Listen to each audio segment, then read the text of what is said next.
2011 সালে নভেম্বর 29 তারিখ আমার বাবা শাহবাগ হাতিরপুল এলাকায় একটি খাবার দোকানের সামনে তার বন্ধু সহ দাঁড়িয়েছিল। খাবার দোকানের সামনে তারা বসে খাবার খাচ্ছিল। তখন আমার বাবাকে সহ আরও দুজন যে তাকে 5 জন হাইয়েস্ট মাইক্রোবাস করে তারা আমার বাবা সহ আরও দুজনকে ধরে নিয়ে যায়। তারপর থেকে আমার বাবার কোনো রকম খোঁজ আমরা পাইনি। আমরা বিভিন্ন জায়গায় আমরা শাহবাগ থানায় জিডি করতে গিয়েছিলাম, কিন্তু সেখানে আমাদের জিডিটা তারা নেয়নি।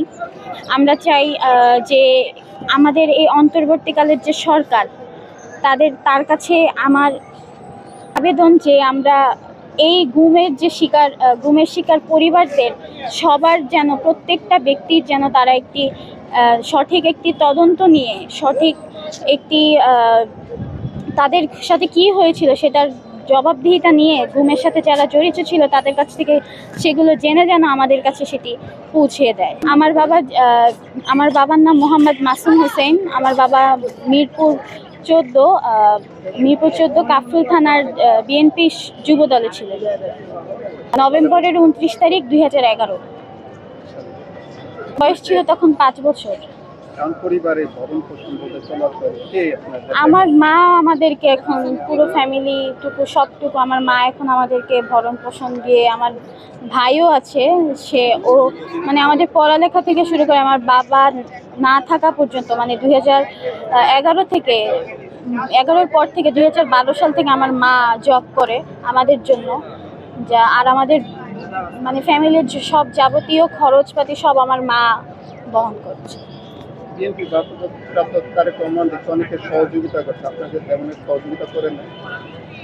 না, আমাদের আসলে আমরা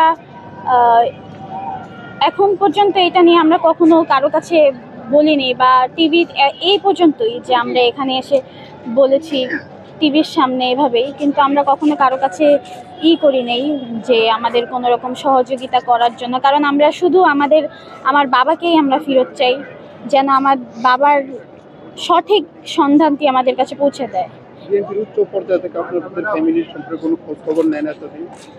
না,